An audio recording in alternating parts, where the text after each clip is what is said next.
wherever you're watching this video, make sure you have at least one good laugh today. I don't know where it's gonna come from. Yeah, be open to having a really good laugh today. And even if it's you laughing at yourself and getting, hold on, you gotta, if you gotta get your shimmy on, you know what I'm saying? I had to let her know real quick. Whatever you gotta do to just, put a smile on your face, man. I pray that that's what this video, that's what this experience does for you. So, peace, D-Links fam. Today's episode is gonna be all about a day in the life of an MMA cameraman. Let's get straight to it. My name is Jason Coleman from St. Louis, Missouri, born and raised. What do you do? What's your specialty? Oh man, I can wear a lot of different hats. The last 5 or 6 years though, the main has been videography, being a video shooter. Dope. So what you doing here today? Today we got NFA, Nemesis Fighting Alliance 13. As you see behind me, we got the cage. This is mixed martial arts. It's gonna be a great show. We got 13 fights. First time at Ballpark Village for this event. And I think it's gonna be bonkers. Like it looks crazy. We got the big screens that everything's gonna be shown on. People can sit up top. All the restaurants and bars and stuff are still gonna be open, I'm pretty sure. So it's gonna be crazy. Yeah. So what got you into shooting NFA? How long you been shooting with them? NFA I've been doing, this is my, I think 6th one. So only a year now. Through Matt and Lincoln, my dudes. Okay, what's your favorite part about shooting these events? Sitting cage side, like I'm at the table right next to it. That's my favorite thing about doing any kind of the video or line of work that I do is like I feel exclusive because I get front row tickets to like everything I do. Like it hit me majorly when we were leaving our staging area and I was going to the front of the stage and I was on this side of the guardrail and all the fans and everybody was on that side of the guardrail. And like, I really was enjoying the show.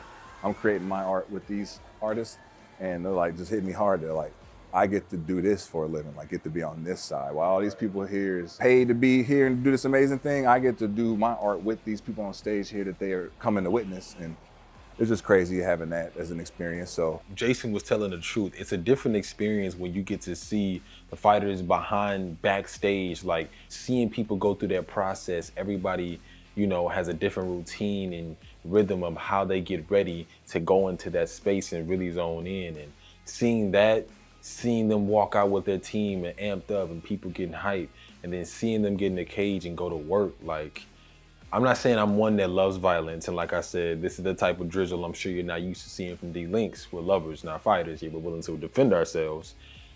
Yet, there's something interesting about the process of being able to see behind the scenes of something that you wouldn't normally go see yourself, or that you may not even agree with, because you get to learn so much about something that may be polar opposite to who or what it is you do. And for me, I'm not saying I'm going to MMA fights more. I'm just saying that having the experience of being behind the scenes, I don't mind it.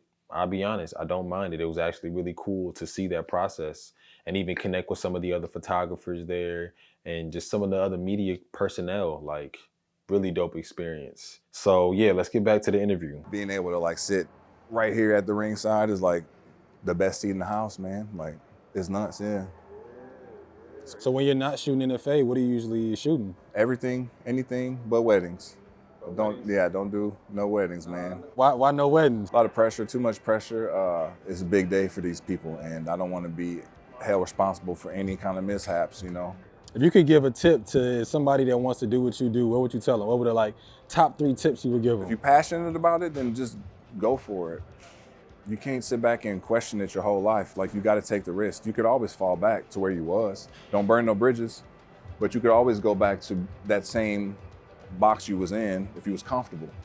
Coming out that box is gonna lead you to who knows where. It's so easy to give up when you're this close. Like you don't know what's one post away, what's the one handshake away. You chose not to go out that night because you're like, oh, I'm just giving up, man. I went out 8 times and shot and then nothing happened. When you're that close and you feel like you're that close, man, it's literally like a rush. It and makes you want more, makes you want to do more. And it can be motivating if you use it correctly and don't abuse it. And it also can be detrimental because you can always end up chasing and always going for one more rather than being okay with what you have. It just depends on what the scenario is. And it takes courage. Not everybody's able to do it, and not everybody's able to do it with integrity and authenticity to where it comes across and it's not corny. And I'm just being real. So I agree. When you're that close, man, keep going. Keep going with the foresight that it's already yours. If it's meant for you, it's already yours. You just gotta keep going, man. Consistency is key. You gotta prove yourself to the universe. You gotta prove yourself to you. If you don't believe it, who's gonna believe it? We become what we think about, whether you like it or not. If you're thinking that I'm not the one that's gonna happen to you, guess what? You're not the one that's gonna happen to. But, you know, if you constantly focus on you and trying to level up and build your craft, you're gonna make it somewhere. And if you don't, hey, if you're happy doing what you do, that's what all that counts at the end of the day. Just be happy and good things will happen to you, you know? And it's your network, man. Like, it's the mastermind group that you surround yourself with. As a kid, like if you high school watching this or mid-20s, anything like that, man, like you think the circle of friends that you with right now is it forever, but it might not be. You know, there might be one or two in there that stick with you, and that's fine. But also don't let these people hold you back if they're not trying to go to where you're trying to go.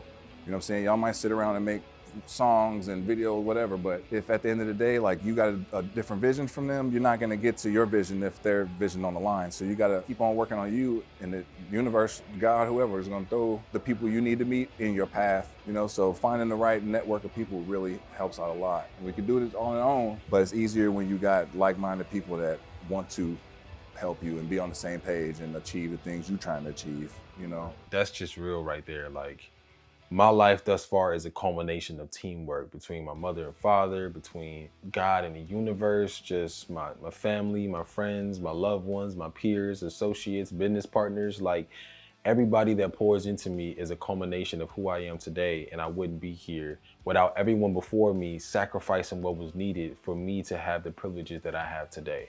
And when you're leaning in with others who are aligned and y'all on point, y'all in rhythm, keep moving, keep grooving, keep dancing for as long as the song lasts. Because as long as that song, that rhythm that you all are on is moving, why stop dancing, man? Like, yeah, you can take a break, yeah, drink your water. Shout out Adobe Express, not a sponsored video. Drink your water, take your breather, and jump right back into it, man, because it's sacred. It's a sacred sync. And that synchronicity just leads to so many more blessings. So I agree with Jason 1,000%. Teamwork makes the dream work. And I wouldn't have been there that day shooting what I was without 18. So he's speaking facts. You don't need the best equipment, you know what I'm saying? Like, just start. I started on iPhones for real, like, and then I got a real camera and put the iPhone down and they never touched it again. And that's a mistake because I used to take different images and videos than I did on my iPhone compared to Blackmagic. So, you know, whatever you got, use it as a tool. That's powerful. Using the tools that you have. Literally, there are so many of us that let the imposter get the last say, and that is not the way to go.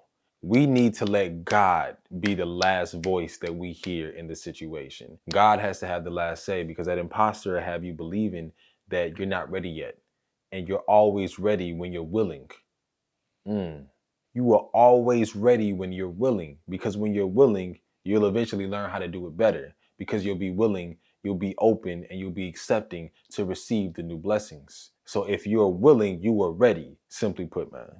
Let's go. And then where can they find you if they want to reach out to you, book you, whatever the case might be? Enterprise Media, STL, Instagram. That's about my only place right now. I'm not on there much, but you message me and I'll see it.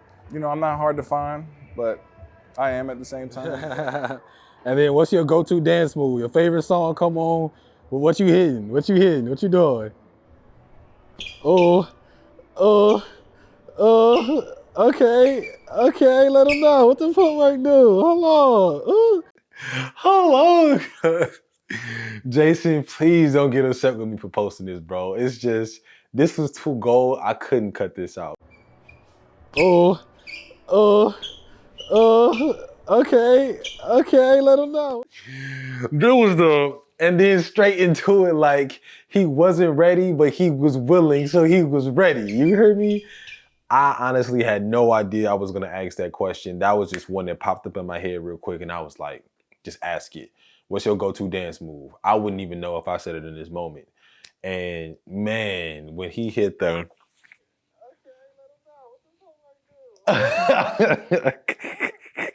Ooh, okay. Ooh. Yeah. the shuffle.